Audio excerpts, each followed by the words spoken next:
2 Coríntios capítulos 5, 6, 7 e 8. Porque sabemos que se a nossa casa terrestre deste tabernáculo se desfizer, temos de Deus um edifício, uma casa não feita por mãos, eterna nos céus. E por isso também gememos, desejando ser revestidos da nova habitação que é do céu. Se todavia estando vestidos não formos achados nus, porque também nós, os que estamos neste tabernáculo, gememos carregados, não porque queremos ser despidos, mas revestidos para que é mortal seja absorvido pela vida.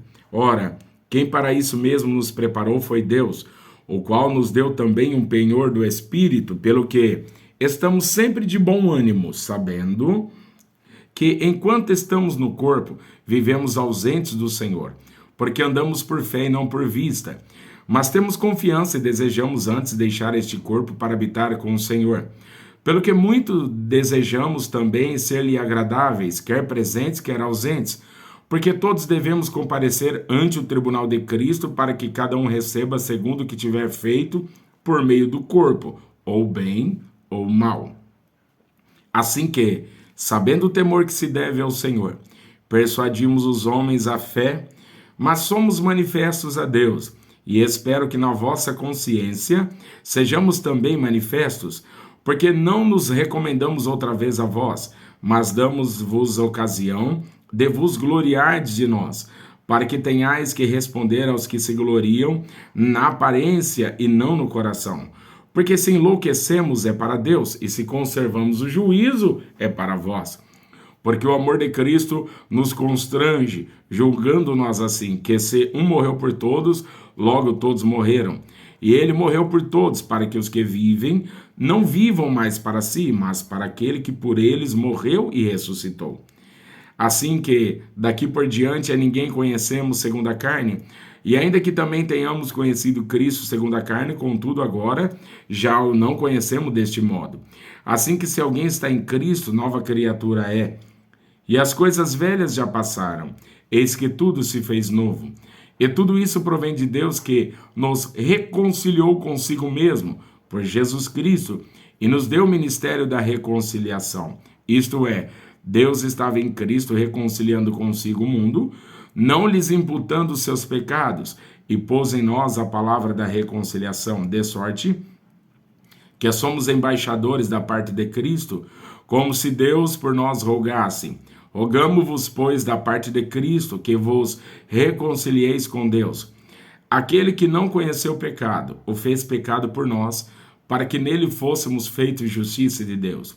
E nós, cooperando também com ele, vos exortamos a que não recebais a graça de Deus em vão, porque diz, ouvi-te em tempo aceitável, e socorri-te no dia da salvação. Eis aqui agora o tempo aceitável, eis aqui agora o dia da salvação. Não dando nós escândalo em coisa alguma, para que o nosso ministério não seja censurado.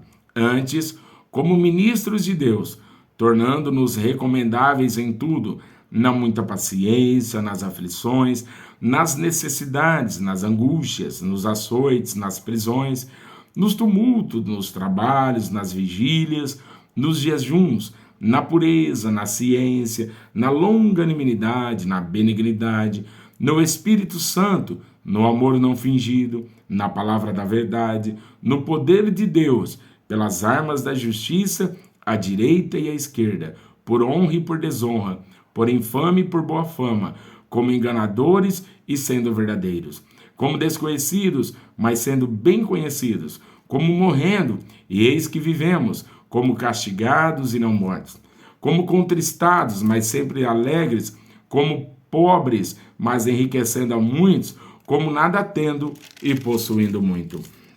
Ó Coríntios, a nossa boca está aberta para vós, o nosso coração está dilatado. Não estáis estreitados em nós, mas estáis estreitados nos vossos próprios afetos. Ora, em recompensa disso, falo como a filhos, dilatai-vos também vós. Não vos prendais a um julgo desigual com os infiéis, porque que sociedade tem a justiça com a injustiça? E que comunhão tem a luz com as trevas? E que concórdia há entre Cristo e Belial? Ou que parte tem um fel com o infiel? o fiel com o infiel? E que consenso tem o templo de Deus com os ídolos? Porque vós sois o templo do Deus vivente. Como Deus disse, neles habitarei e entre eles andarei, e eu serei o seu Deus, e eles serão o meu povo. Pelo que saí do meio deles, e apartai-vos, diz o Senhor, e não toqueis nada imundo, e eu vos receberei, e eu sereis para vós pai, e vós sereis para mim filhos e filhas, diz o Senhor Todo-Poderoso. Ora, amados, pois que temos tais promessas, purifiquemo-nos de toda imundícia da carne e do Espírito, aperfeiçoando a santificação no temor de Deus. Recebei-nos em vossos corações, a ninguém agravamos, a ninguém corrompemos, de ninguém buscamos o nosso proveito. Não digo isso para a vossa condenação, pois já antes tinha dito que estáis em nossos corações para juntamente morrer e viver. Grande é a ousadia da minha fala para convosco, e grande é a minha jactância a respeito de vós. Estou cheio de consolação e transbordante de gozo em todas as nossas tribulações, porque mesmo quando chegamos a Macedônia, a nossa carne não teve repouso algum, antes em tudo fomos atribulados, por fora combates, temores por dentro. Mas Deus que consola os abatidos, nos consolou com a vinda de Tito, e não somente com a sua vinda, mas também pela consolação com que foi consolado de vós, contando-nos as vossas saudades, o vosso choro, o vosso zelo por mim, de maneira que muito me regozijei. Porquanto, ainda que vos tenha contristado com a minha carta, não me arrependo, embora já me tivesse arrependido por ver que aquela carta vos contristou, ainda que por pouco tempo. Agora folgo, não porque foste contristados, mas porque fostes contristados para o arrependimento. Pois fostes contristados segundo Deus, de maneira que por nós não padecestes dano em coisa alguma. Porque a tristeza segundo Deus opera o arrependimento para a salvação, da qual ninguém se arrepende, mas a tristeza do mundo opera a morte. Porque quanto cuidado não produziu isso mesmo em vós, que segundo Deus fostes contristados? Que apologia, que indignação, que temor, que saudades, que zelo, que vingança, em tudo mostrastes estar puros neste negócio. Porquanto, ainda que vos tenha escrito, não foi por causa do que fez o agravo, nem por causa do que sofreu o agravo, mas porque o vosso grande cuidado por nós fosse manifesto diante de Deus. Por isso, fomos consolados pela vossa consolação, e muito mais nos alegramos pela alegria de Tito, porque o seu espírito foi recriado por vós todos. Porque se em alguma coisa me gloriei de vós para com ele, não fiquei envergonhado, mas, como vos dissemos, tudo com verdade, também a nossa glória para com Tito se achou verdadeira. E se o entranhável afeto para convosco é mais abundante, lembrando-se da obediência de vós todos e de como recebeste com temor e tremor, regozijo-me de em tudo poder confiar em vós. Também, irmãos, vos fazemos conhecer a graça de Deus dada às igrejas da Macedônia. Como em muita prova de tribulação houve abundância do seu gozo, e como a sua profunda pobreza superabundou em riquezas da sua generosidade, porque segundo o seu poder, o que eu mesmo testifico, e ainda acima do seu poder, deram voluntariamente, pedindo-nos com muitos rogos, a graça e a comunicação deste serviço que se fazia para com os santos. E não somente fizeram como nós esperávamos, mas também a si mesmos se deram primeiramente ao Senhor e depois a nós pela vontade de Deus. De maneira que exortamos a Tito que assim como antes tínhamos começado, assim também acabe essa graça entre vós. Portanto, assim como em tudo sois abundantes na fé, e na palavra, na ciência, e em toda diligência, em vossa caridade para conosco, assim também abundeis nessa graça. Não digo isso como quem manda, mas para provar, pela diligência dos outros, a sinceridade da vossa caridade. Porque já sabeis a graça de nosso Senhor Jesus Cristo, que sendo rico, por amor de vós, se fez pobre, para que pela sua pobreza enriquecesseis. E nisso dou o meu parecer, pois isso vos convém a vós, que desde o ano passado começastes, e não foi só praticar, mas também querer. Agora, porém, completai também o que já começado, para que assim como houve a prontidão de vontade, haja também o cumprimento segundo o que tens. Porque se há prontidão de vontade, será aceita segundo o que qualquer tem, e não segundo o que não tem.